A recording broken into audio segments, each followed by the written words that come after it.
All right, good afternoon, everyone. Thank you for coming to Compass Wednesdays. It is my pleasure today to introduce Dr. Marybeth Arcodia, who recently rejoined us here at the University of Miami as an assistant professor jointly appointed between Rosenstiel School's Department of Atmospheric Sciences and the Institute for Data Science and Computing.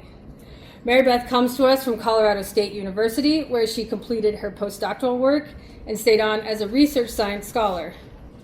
Now, as a CU Boulder alumna, I feel duty-bound to point out those years in Ram Country, but I think I can forgive you now that you're back at the U. Before receiving her PhD in atmospheric sciences here at the University of Miami, Marybeth earned her BA in mathematics at Georgetown University. Most recently, she was appointed as Sustainability Leadership Fellow by the School of Global Environmental Sustainability at CSU. Here today in Slab 103, Marybeth's story comes full circle. Last time Marybeth presented in this room, she defended her PhD dissertation. Today, she will share her recent and ongoing work integrating AI to improve prediction and predictability of weather and climate variability and change. Please join me in welcoming back Professor Marybeth Arcodia.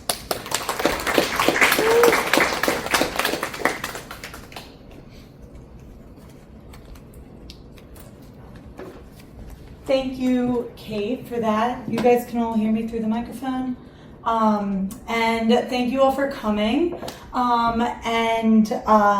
Kate, really, you nailed it on the intro. So I was going to quickly go through me, but no one needs more about that. I did do my PhD here with then Professor, now Dean Ben Kurtman. It was the COVID era, so we actually got hooded out on the beach, which was a fun little twist out of that. And I really started my data science, machine learning type work when I went out to Colorado State, where I was working with Dr. Libby Barnes out there. And now I'm back. So I think my entire research can be summed up into one schematic, and it's this right here. And I'm going to use the fishing pole until my arm gets tired. So basically bridging this weather to climate. So weather we have here, hours out to a few days, pretty good at the skill. Then we go to climate from a few months onward, and the subseasonal time frame bridges this weather to climate. But you'll notice here that we have notably low forecast skill. And so this is a really important time period for predicting extremes, for predicting high impact weather events. But we can't expect to make good predictions on this time scale all of the time. And so we look for these windows of opportunity for when the skill can actually be higher. And so to do this, we rely on predictable states of the climate system to actually improve these forecasts, find when we can improve that prediction skill. This is what we call forecasts of opportunity, and they rely on two things: high confidence and high accuracy. And so this really drives my research, which is what are the sources of that predictability that we can identify from this subseasonal out here all the way to decadal and plus timescales that provide these forecasts of opportunity. And so we do, I'm already tired. We know lots of these climate states that can lead to these forecasts of opportunity. Here's a schematic showing some of them. It's non-comprehensive and exhausting just to look at. And so trying to piece apart these different climate modes can be quite challenging. And so this is where these data science tools come into play. So as climate scientists, we have our toolbox for dissecting all of these different pieces of the climate system. And machine learning is yet another tool in that toolbox. So we have our noisy climate system, and we're trying to extract usable predictive signals from the noise. And this is where we're leveraging these data science tools to do just that.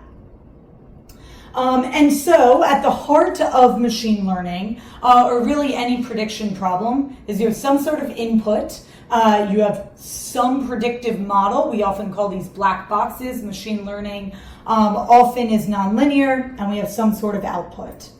A little bit more about this, though, is for a neural network in particular, is you have your input, it's fed through this black box, you have an output, you compare it with the truth, you get an computation of accuracy, that first piece of identifying forecasts of opportunity.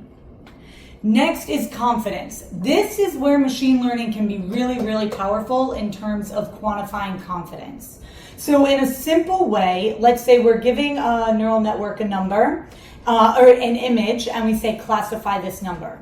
Well, not only is it making its prediction, but with that prediction comes a logit or some sort of associated value that's saying how confident it is in that prediction. And so here we have 3 choices, and so these numbers sum to 1, and so these numbers can be thought of as a probability in the predicted output. And so I'll go through a few different ways of how we can quantify confidence, but this is one way where we're leveraging machine learning to quantify confidence and quantify accuracy. So then, black boxes are not that useful when we're trying to learn new things about the climate system. And this is where machine learning gets a lot of pushback. A lot of our really complex dynamical models can get a lot of pushback for being these black boxes. And this is where explainable AI comes in. So it's a series of methods that are actually used to explain how a neural network makes its predictions. And so we're actually going back into that network I showed earlier to actually find out what the decision-making strategy of our predictability model was. So here's an example. Now we have an image of a rooster. Well, you give it the image and it's supposed to classify it as a rooster. And so what we can do is look at a few different predictions and actually make these explanation or relevant heat maps of what in that picture led to the prediction. So here we have the rooster, and what's lighting up here is the crown, is the face, those identifiable features of a rooster. Building trust. What was the model actually doing? Same here with the cat, pointy ears, the nose. These are things that we as humans would use when we look at this picture to figure out if it was a cat. Now this is a pretty classic example in machine learning in terms of this picture of a horse, yet the most important thing here was in this bottom left-hand corner. And it's really hard to see, but there's actually a watermark on this image. And what happened was in this training, for whatever reason, all the images of horses were coming from this data source that all had these watermarks on them, and that's what the machine learning model was using. And if it had really high accuracy, we might not have known that unless we applied these explanation techniques to actually see what was going on. Something I'll note is this is from a dentistry journal, which is kind of highlighting how interdisciplinary or really cross-disciplinary these tools can be. And so today I want to overview some of my ongoing and future work. I have known some of you for years, but many of you I haven't even had the chance to meet yet. And so to go kind of overview where my work is at, where my work and my group are planning on going, and hopefully find some collaborations here in the room. And so, okay, so instead of a roadmap, I like this constellation because it's kind of all over the place, which is a bit how I operate as well. And so first I'll go over identifying forecasts of opportunity with 2 main examples, both precipitation based. And why we want to find these forecasts of opportunity, it's to improve forecasts that give people more lead time to prepare. Next, we'll move into more heat stress prediction, really localized heat stress prediction through 2 other examples. And this is looking at adaptation and mitigation at the local level, both for current and future climates. And all of this is really hinged on these data science tools that we're using to probe and answer these climate science questions. All right, so the first here is using sea surface salinity, so the saltiness of the ocean, as a subseasonal predictor, looking in the Midwest. This is based on a paper that came out earlier this year. You might see a friendly face on here. Juliet Rocha, who's a grad student in my group, has been working on this now for a number of years, and this was funded by PCMDI. So why are we looking in the Midwest? Well, there's pretty poor forecast skill, particularly in the summertime in this area, but it's known as the breadbasket of America. And so both droughts and flood events are really important in this area and for us as a nation. And so to actually improve this skill, we look to pinpoint the moisture sources. And so it's been shown persistent and extreme precipitation events over the land cannot be sustained from local moisture recycling alone. And then furthermore, this supply must be coming from the ocean. And so we can see that very simply in this schematic here, where we have about 76% of the moisture that evaporates rains back down over the ocean, but that leaves about 10% of the moisture that evaporates over the ocean to be transported over land and eventually rain out. And so this is where sea surface salinity comes into play.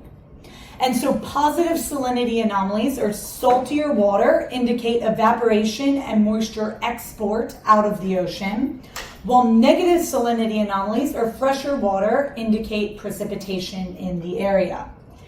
And so North Atlantic salinity has been demonstrated to be a seasonal predictor of heavy rainfall events in the Midwest area in the summertime. And so we extended this study to then ask, well, can sea surface salinity be a subseasonal predictor of heavy Midwest precipitation? And so, you probably guessed it, I'm using neural networks to ask this question. We're using large sets of climate model data. So here I'm using 100 years, 10 ensemble members, so 1,000 years of climate model data. And we set this problem up to ask, will we have a heavy rainfall event in 0 to 8 weeks in the Midwest area?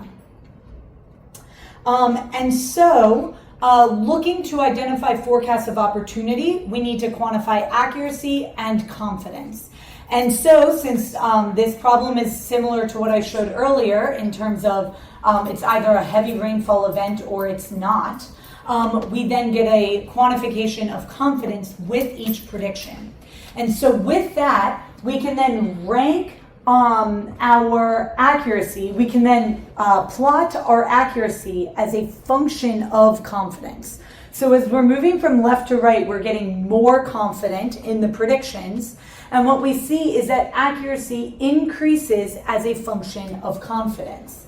And so we have now identified more predictable time periods, these maps of salinity that then lead to higher accuracy, higher confident forecasts. By definition, forecasts of opportunity. And so we take these and we look at these forecasts across lead time here on the x-axis, and we see the blue here is looking at all predictions. The gold is for those 20% most confident, or forecasts of opportunity. And we see that skill really peaks right here in this 7 to 21 day, or that subseasonal time scale. And so we have now identified that sea surface salinity anomalies do in fact provide predictability for subseasonal forecasts of opportunity. But again, how useful is that if we don't understand why? And so now I'm looking just at a 3-week lead, really where that skill peaked. And we can look here, this is a composite of the salinity anomalies for maps that resulted in a forecast of opportunity. And this top here is looking at heavy precipitation. Green indicates saltier water, so that moisture export, evaporation, moisture export out. Pink indicates fresh water, negative salinity anomalies. And we see an opposite pattern here for light precip, or no heavy rainfall. We then apply an XAI approach here, where now we're looking to see the darker purple colors here indicate that the saltier the water was, the more confident the network was in making a forecast of opportunity. And so we find that here in the Caribbean and the Gulf, the saltier the water is, the more confident the network is that there will be a heavy rainfall event in 3 weeks. And so these subseasonal forecasts of opportunity are informed by positive salinity anomalies in the Caribbean and the Gulf of Mexico. This study came out before the name was changed, so don't come at me. It's just the published literature. So all of this was using climate model data. And so a logical next question is, well, what about the real world? And so to get at this, we use a moisture tracking algorithm, this WAM 2 layers model, which computes where moisture originally evaporated from that eventually rained out in an area. So what we did was we took all of the rain that fell in this Midwest box in the summer using ERA 5, so recent real world data. And the blue colors indicate where the moisture that fell in that box originally evaporated from. So we do see some local moisture recycling, but we also see that the Caribbean and the Gulf are direct moisture sources for Midwest precipitation. And so the regions that were identified by our neural networks provide a direct moisture source for some of the precipitation in the Midwest. And we also have some physical mechanisms that could potentially be at play here. We have our North Atlantic subtropical high that then is responsible for this swooping motion here. And then it connects with the Caribbean low-level jet, which then turns upward and connects to the Great Plains low-level jet. And so we have some physical intuition, our domain expertise being applied to these neural network approaches that then are confirmed with some real world analysis. And so we are using sea surface salinity, which is much less commonly used as a predictor than sea surface temperature. And so to get at this, we then compared the sea surface salinity forecast, which is what I just showed, this is for 3 weeks, to the exact same forecast, but now being done with temperature. So if you think about this, SSTs are indicative of ocean atmosphere circulation patterns, heating and convection, while the sea surface salinity is directly tied to the ocean moisture fluxes. And so we do see that there's slightly enhanced skill over the SSTs, but this is using CESM, which has a 10-meter upper layer of its sea surface. So this is 30 feet. This is really getting at our mixed layer. And so this next asks the question, well, if we looked at higher vertical resolution, would we see more of a signal? And so this is something that Juliet has been probing around with here in using a higher vertical resolution. And what we see is that the skills actually overall improved with still a slightly higher skill from the sea surface salinity.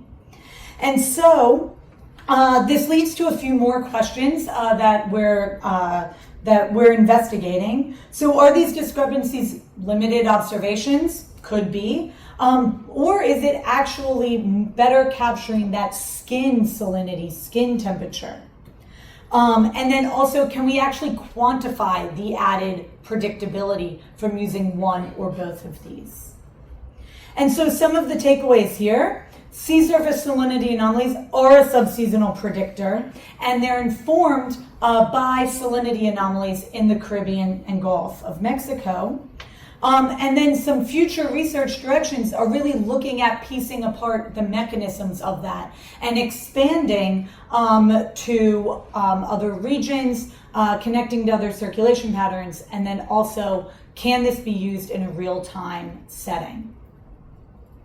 And so, speaking of real time, the next project I'm going to overview is development of a real time subseasonal precip forecasting tool.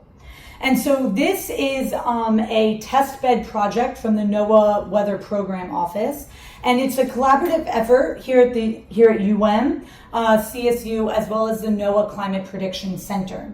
So we have some people here at UM. We have Emily Becker's on the call, Namai Mahajan, who's an undergrad in my lab working on this. And this project really gets at bridging predictability and prediction, finding those sources of predictability to actually improve forecasts in real time. And so the Climate Prediction Center is a National Weather Service operational forecasting unit. And so this is the latest week 3-4 precip outlook. They're issued every Friday. And what we see here is that we have some above normal prediction in the Pacific Northwest, below in Texas, but most of the country is equal chances above or below. And so this means that we don't have very much skill. I am not dragging the Climate Prediction Center. This is an incredibly hard problem. And to make these forecasts, about 70 different tools are going into making these forecasts. And then they have a team of expert forecasters who use all those tools to then produce these maps weekly, even during a government shutdown.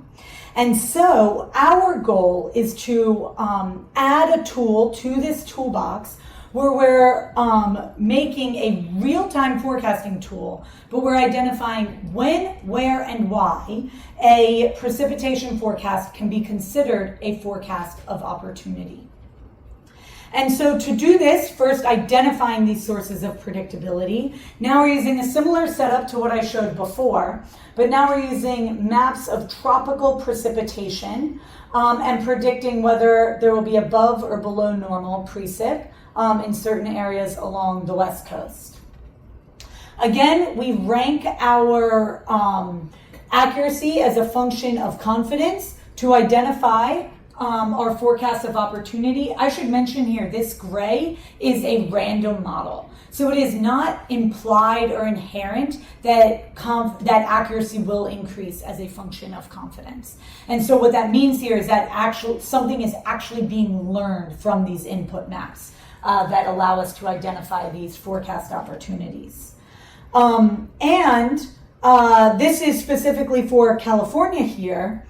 And now we make our XAI heat maps, and now we're finding here over the maritime continent is really important, as well as the tropical Pacific.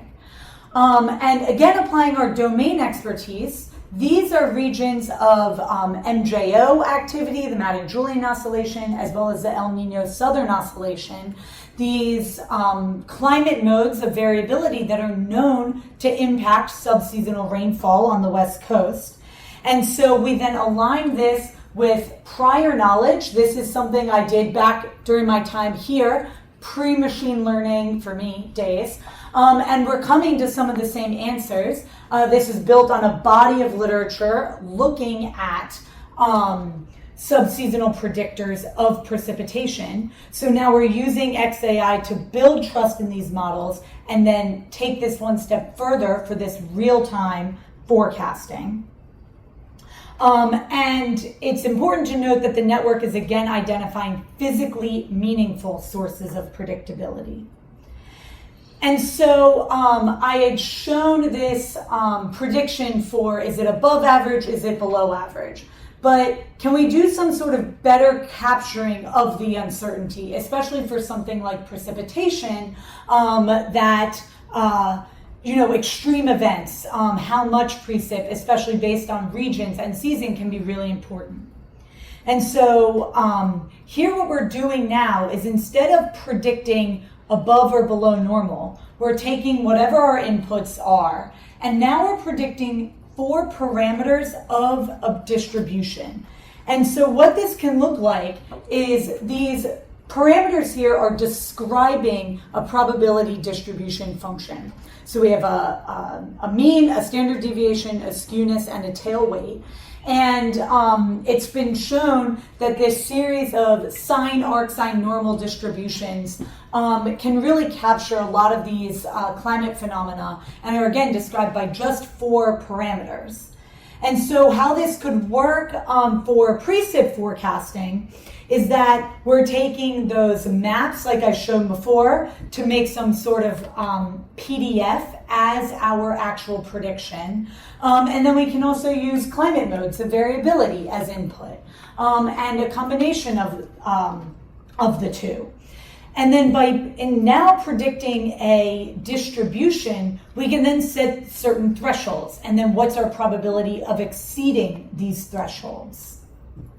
And the spread of these curves gives us that measure of uncertainty, but now with more information about the actual confidence associated with each prediction and what's being learned by the model in terms of learned skill, but also learned confidence, learned standard deviation, learned skewness.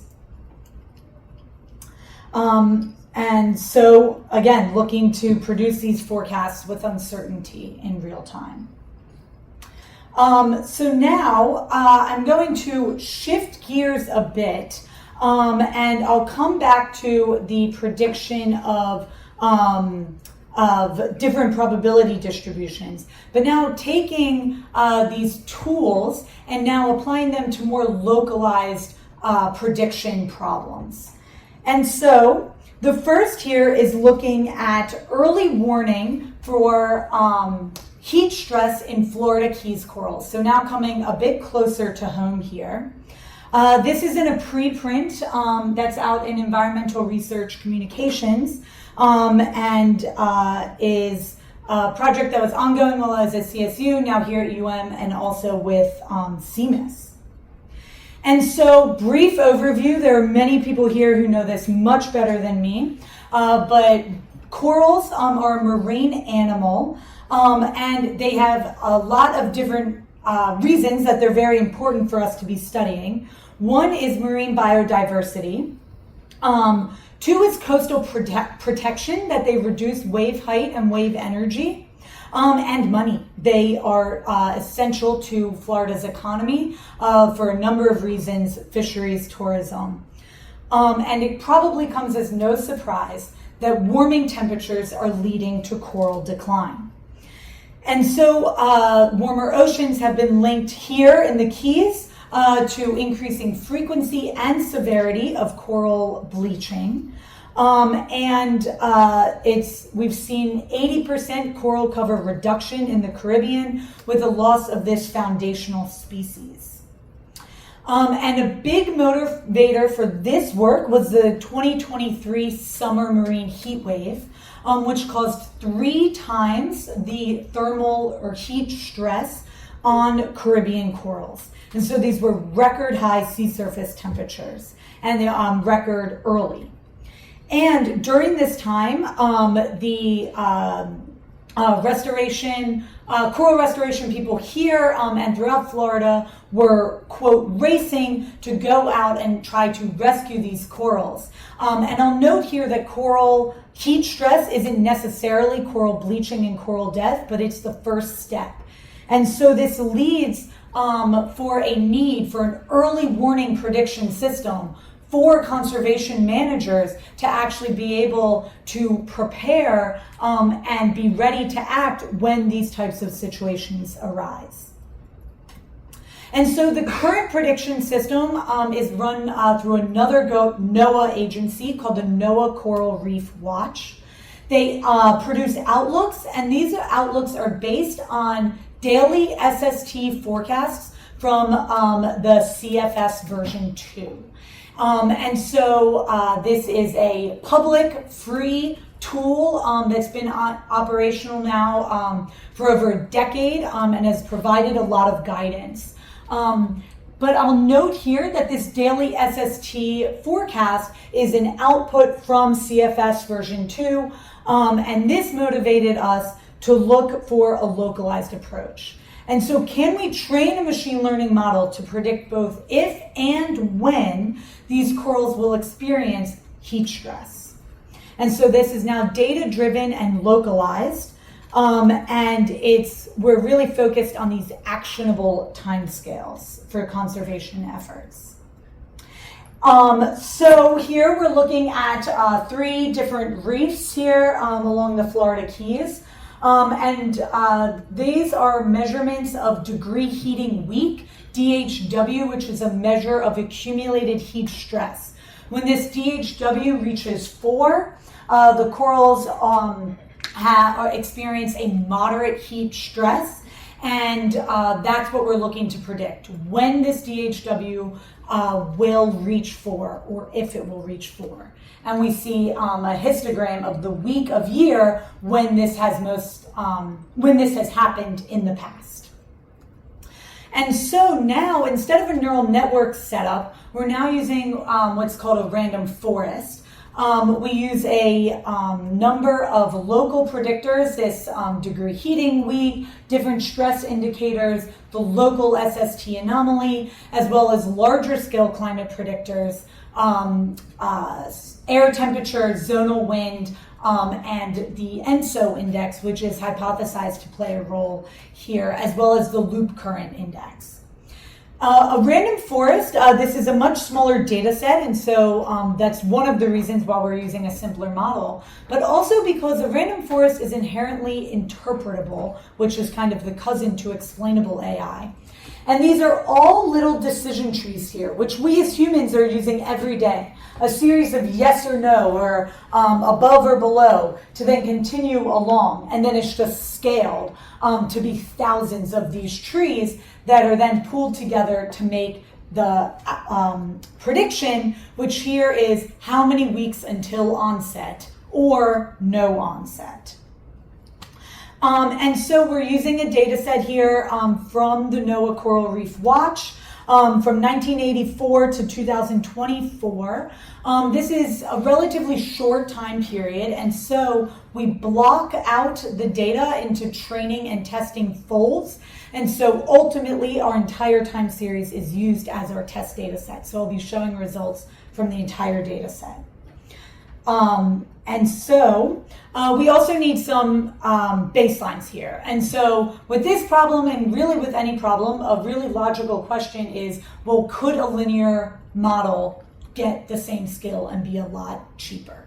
And so we test out a logistic regression, a multiple linear regression model, as well as a frequency baseline, which is predicting the historical most frequent week of onset. This can be thought of as a climatology. Say you know no information, how would you make a prediction of when stress will occur? Well, look at when it occurred most frequently in the past, and we can make that prediction. And so now we can evaluate our skill. And again, we're looking from 6 weeks out of if there will be stress onset. And so here, this is a score that's balancing how correct we are with each prediction, as well as how many onsets we actually missed. And so the higher numbers here, the better the overall skill. The pink here is showing our machine learning random forest model. The gray is the logistic regression, and the green is that climatology model.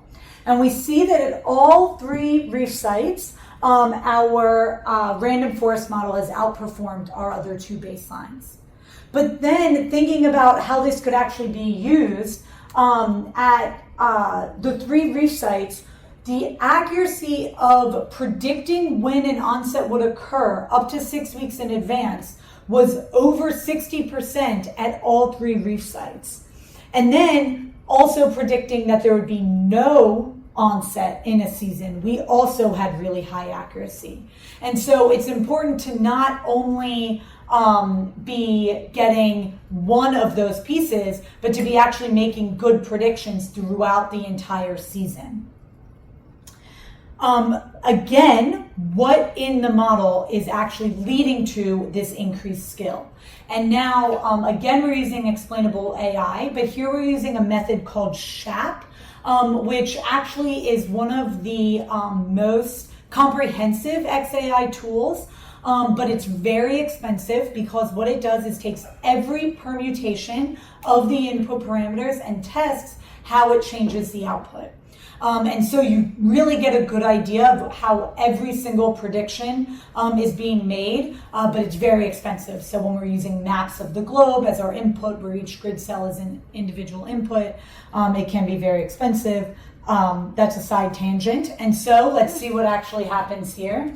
So here we have our Shapley values for the predictions of no onset. This is at Sandkey. And so it's pretty busy here, but so the lighter yellow colors mean a low magnitude of said input value, while the purple here are indicating higher magnitude. And what we're looking at here is pushing it towards or away from this individual prediction. And so if we look at DHW, that accumulated heat stress, the lower the heat stress, the higher this value becomes, meaning the more likely it is to predict no onset. So in other words, the lower the heat stress, the more likely the model will be to predict no onset in that season. Makes sense. And then alternatively, the higher the air temperature, the less likely the model is to predict no onset in a season. And so these are intuitive findings here, but this is purely data driven. And so we're now, again, building trust, but actually dissecting each of these predictions. And we can go through for each individual input, and we can do this by lead time. And so I will not be going through all of this. But some key takeaways here are that for the imminent onset predictions, so when heat stress is predicted to be happening in that really like time to take action time period, heat stress and air temperature prove to be the most useful. But then for longer leads, the week of year becomes more important, showing the model has learned something about the seasonal progression of heat stress risk. Next, for no onset, the local temperature, the DHW and the air temperature, as well as the large-scale climate indices, the loop current, the ENSO, become really important.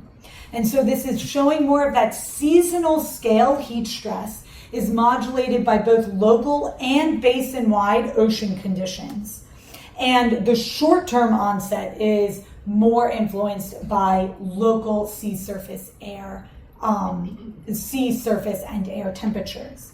And so what this all means and how this can all be utilized is actually monitoring the most important variables for stress onset. And so instead of just using SST forecasts, we can now be making a push for more sensors, for more monitoring of air temperature, of the local wind, and at these different keys and at these different reefs for actually having a better idea of when that stress could onset. And so expanding this work is looking at more sophisticated predictors. So better capturing some of the loop current here is something I'm really interested in, and the advection of temperature anomalies. And of course, working with conservation managers, looking at these site sensors, trying to understand these important predictors, and are people actually looking at these to predict stress onset? And of course, to continue building out collaborations, let me know if you're interested in these data-driven forecasting for coral heat stress predictions.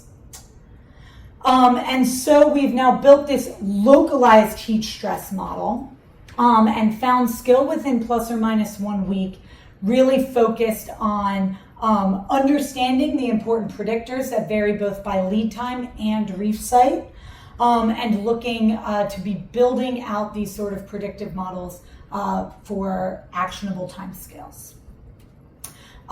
So now, still looking at heat thresholds, but now looking into future climates. So this is the last main project I'll go over here, but kind of bringing everything together in terms of the tools and the types of predictions that we're looking at. This is also in a preprint that's out, and this was funded by the NOAA MAP agency. I just want to thank all of my funding agencies. I'm very grateful for all the funding that I've gotten and hopefully will get, especially from the federal agencies, for who's ever listening.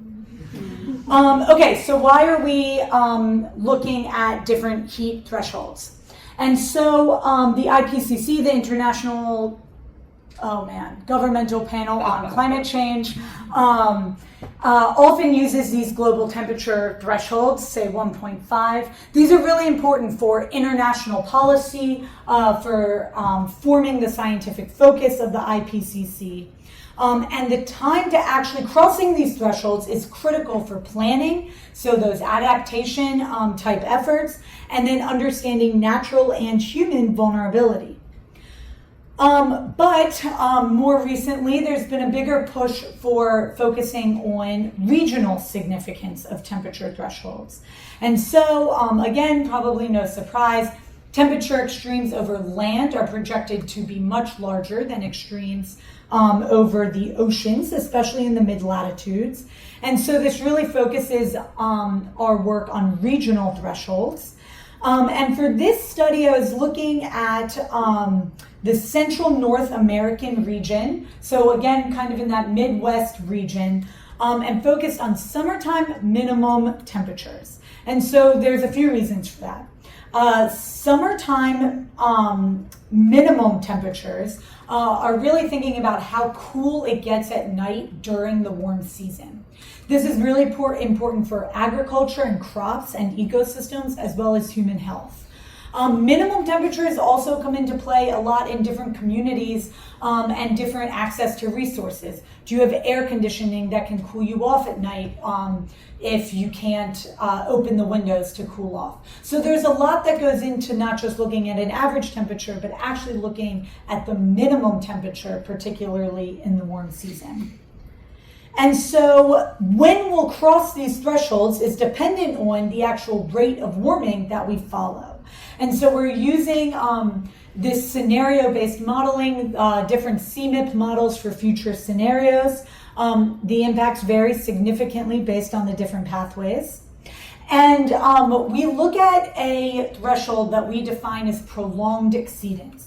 So when does the threshold get crossed and not go below for 15 years? And there's a few reasons why. We're looking at the both forced and internal variability here. So you can see these lines are much more wiggly than that line I showed from IPCC. And that's because we're looking at just the summer minimum temperature anomalies. We're not looking at the forced versus the internal components. And so because of that internal variability, we could go down and below. But what's important here is if we exceed that threshold for a prolonged time. But we only are looking at data out to 2100, so could it go below in 2101? Maybe. And so that's why we use 15 years. But having this prolonged exceedance is really important, again, for the health impacts, for the planning aspects. And so now we have our question, when will these temperature thresholds be crossed and not returned for 15 years at a minimum?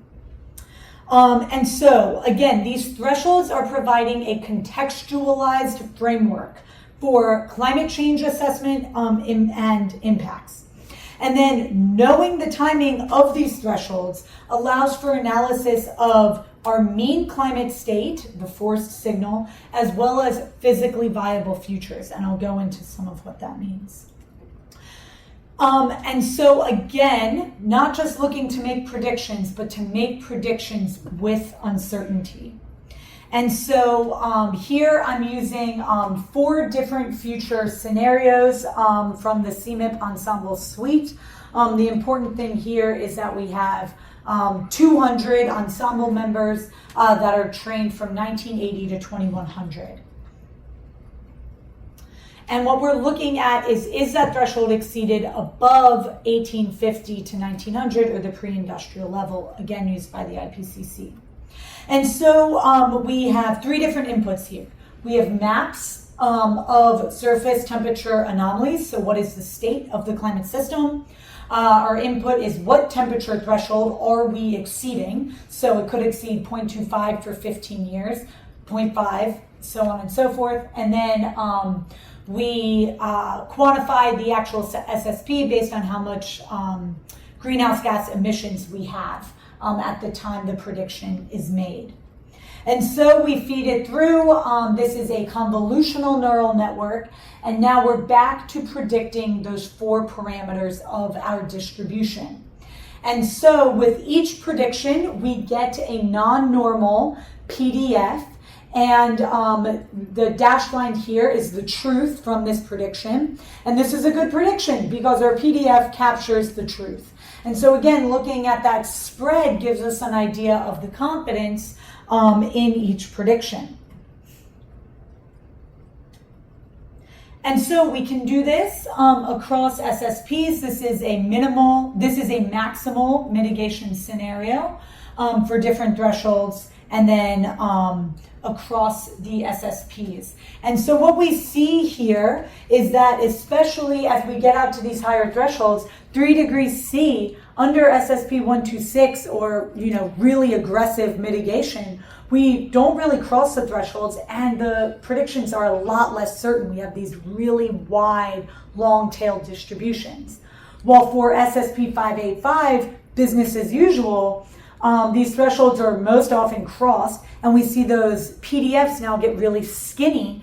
They're a lot more confident. There's a lot more signal there for the models to learn. Again, this is a data-driven approach, and we're now applying our domain expertise to explain this. And so all of this was done, again, on all of our climate models, CMIP6 data. But now we take observations, so maps of surface temperature anomalies taken from observations, and we make the same predictions on these models that were trained only on climate model data.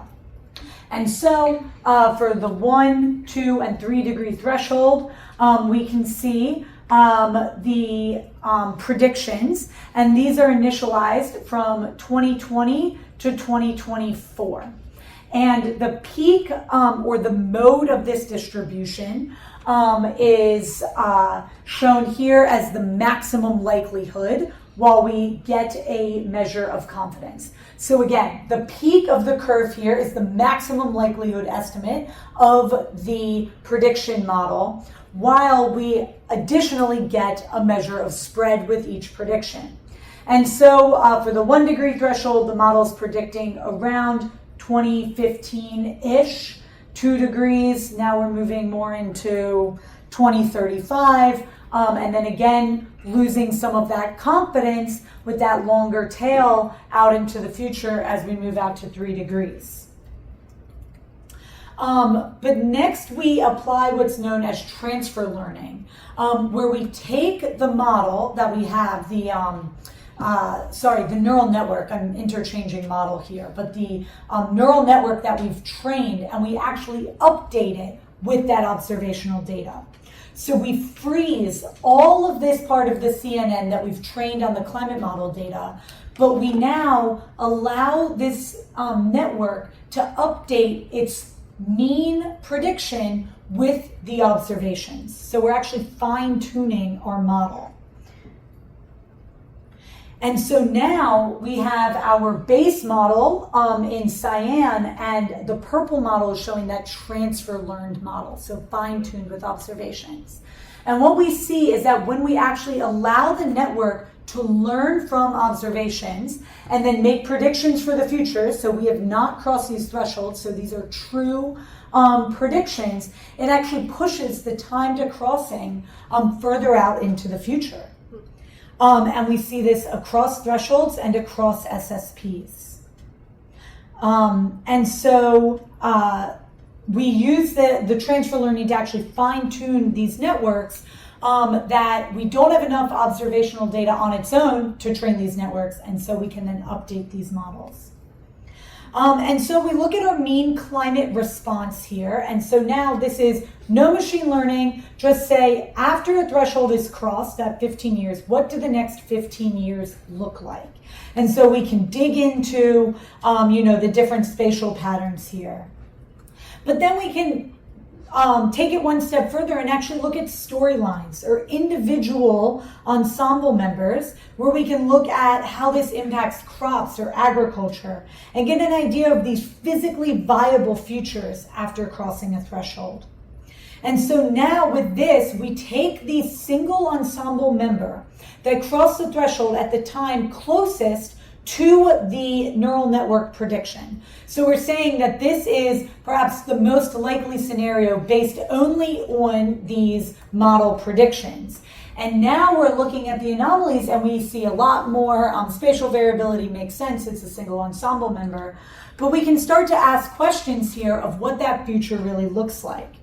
And so in this region, the summertime, the nights have already started to heat up, and this has already been shown to have a negative impact on cattle. So we're now seeing this heat stress on cattle from these warmer nights. So now we can look at, after that threshold is crossed, how many days have exceeded a dangerous threshold for cattle after the threshold compared to before the threshold. And so just visually here, the darker numbers here show an increase in the number of months that have dangerous heat levels for cattle after crossing a threshold. And again, this is in a single ensemble member, which we view as a physically viable future. Then we can also look at, well, what about a range of outcomes here? Again, really important for decision-making purposes. So now we're looking at the 4 closest ensemble members to that prediction. And so this is showing how framing these questions in a time to threshold type framework can help us take a localized approach to climate change impacts, and then dig into these physically viable futures. And so we're currently looking at a new normal approach where now instead of just looking at the Midwest, can we get an idea of when these thresholds could be crossed throughout the nation and throughout the globe? And so I will move on to the very last part here, which is AI digital twins. So really looking at this next generation of AI-based tools. And so these AI-based weather models are typically trained on real analysis. They've gained a lot of attention recently. And so we, in 2018 to 2022, 10 preprints came out about these models. In the last 2 years, there's been over 50. So you can imagine there's a lot of excitement, also a lot of garbage. So it's important to kind of sift through. But where this can really become important is looking at high impact events. And so I'm just going to gloss over this in terms of looking at how we can actually forecast extreme events. So this is a study that recently came out, but actually using these AI models to look at extreme events and then looking at multiple of these AI models that have different approaches to them, and then looking at a regionalized heat wave analysis. And so I'd be happy to talk about this later, but I want to wrap up here with the potential for these models. And so this is another avenue I'm really excited about in terms of pushing past these traditional limits that we've had. And a lot of this is just based on data availability. So generating thousands of ensemble members using these pre-trained models can help with extreme event analysis, better capturing these unprecedented or gray swan events, as well as training new machine learning models to answer these types of subseasonal forecast of opportunity type questions. Next is hybrid models. So this is a specific model that has a dynamical core that also incorporates neural networks to make its predictions. We now have physics-constrained models. And then exploring something I see really happening now and into the future is using these models to explore a wide range of climate scenarios, not just those run by CMIP, as well as coupling these atmosphere-based models to the ocean. And so with this comes a lot of need for ensuring model validity. Are they learning physics? And being sure not to just reinvent the wheel here in terms of coming full circle just to a dynamical model, but actually utilizing these tools in addition to the tools we already have to actually advance climate prediction. And so with that, I'll come back to my overview here, and thank you very much.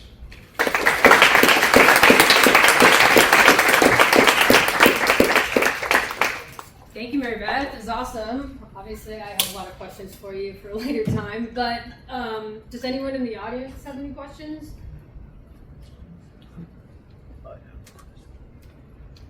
Am I choosing? Well, yeah, I guess it's up to you, right? I may have missed this detail, I came a little late.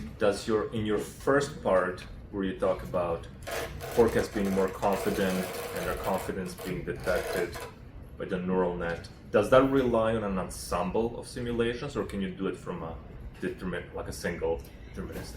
Single. So it's the logic that's output with each prediction that we're using as an assessment of confidence of the probability. That being said, for the precip, looking at predicting the PDF, one thing that we are thinking about is instead of 4 parameters, could we predict 100 parameters for something that's really complicated like precip? The alternate to that is an ensemble of simulations to look at the spread, but this is an alternative to that type of approach. Thanks. Thank you very much, Marybeth. I'm very impressed with your command over all these methods.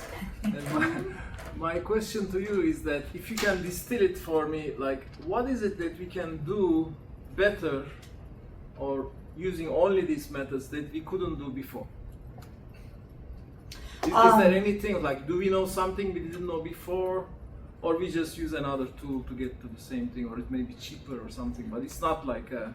It's a little bit of both, because there still needs to be this domain expertise, and this has actually been a big problem in terms of these AI models that are just spitting out garbage, so negative precip, models that run out of control. Now, our dynamical models can do that as well, but what it's really helping with is one, maximizing efficiency here, so we can generate lots of ensembles, and after the model has been trained. So that's really from the AI, the purely AI-based model. But what we're using, building the machine learning models with the climate model data, something that we weren't able to do is to quantify confidence and accuracy in climate model data before we had these tools. And so with forecast models, we could, but not in CESM data or our climate model data. So we're trying to extract more information from the data we already have.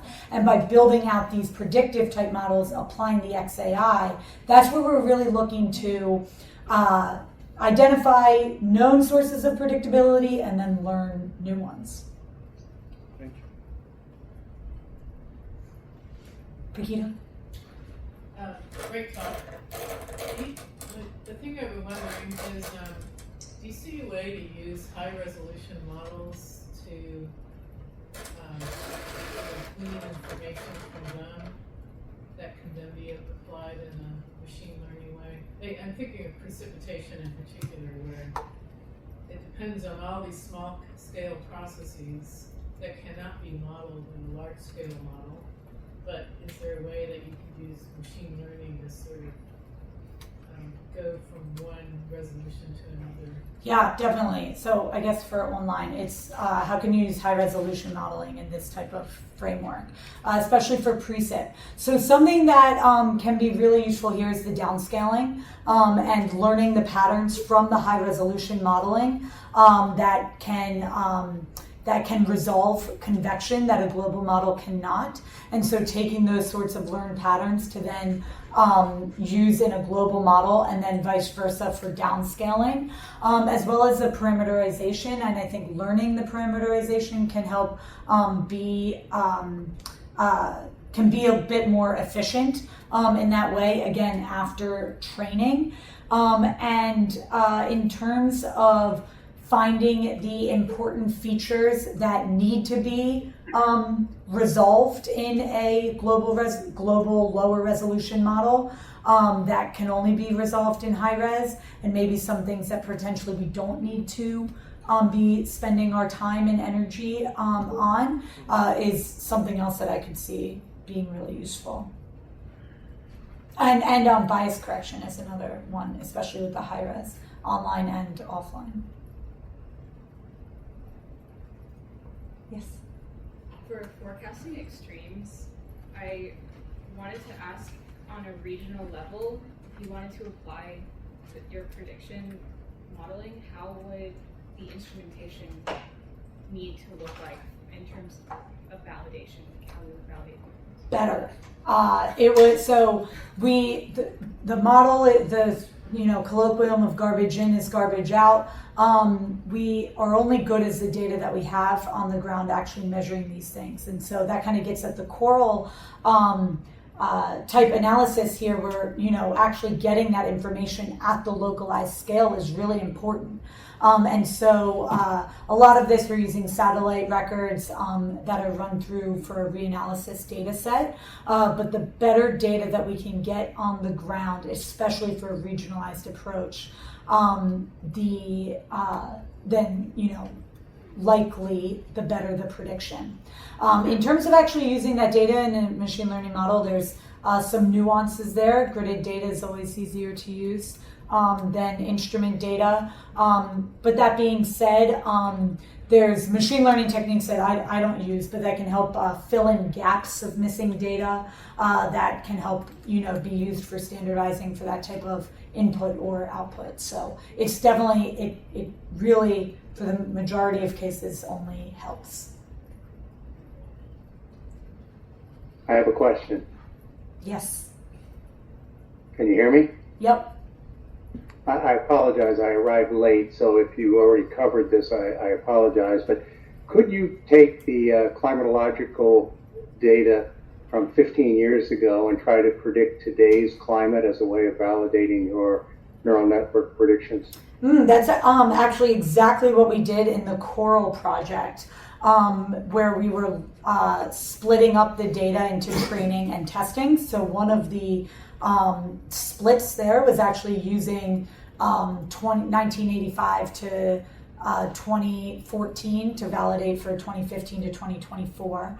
But that only had 7 predictors. For some of these precip forecasting, where we're using maps of the globe, 15 years of data is almost certainly not going to be enough in terms of validating for today. That's where the transfer learning really comes into play, in terms of utilizing those large amounts of climate model data to do the initial training and then do the fine tuning with the observations to get at, say, a question like you're asking.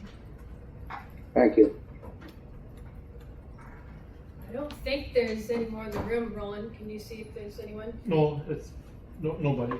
I have one more if you don't mind. No, that's good. I can stick around for it. Back to the first part about the finding confident forecasts. Could you use this method as a stepping stone and scale it up to basically all the state variables in a traditional model to identify which variables where and what time are biased one way or another, which could help learn in what situations certain physics parameterizations are performing better or worse, and why? In theory, yes. If you want to work on that, then let me know, because that's you definitely could, because it's really just scaling it out. At that point, it's more of a factor of computational resources, because it's just scaling the predictions to the regions. You could do it to a grid cell by grid cell type prediction, which is what we're really trying to do with the forecasting tool, is be making maps, so these grid cell level predictions. And then, you get that for precip. Inherently, you're predicting some of the other variables along with it, but expanding it out for more state variables. That is a lot of what the AI models are doing in terms of like large scale. And so I think in between of what would really be useful for dissecting, getting at the physical mechanism, it's really a scaling issue. Thanks. All right, well, if there aren't any more questions, thank you, Marybeth. Thanks, everybody.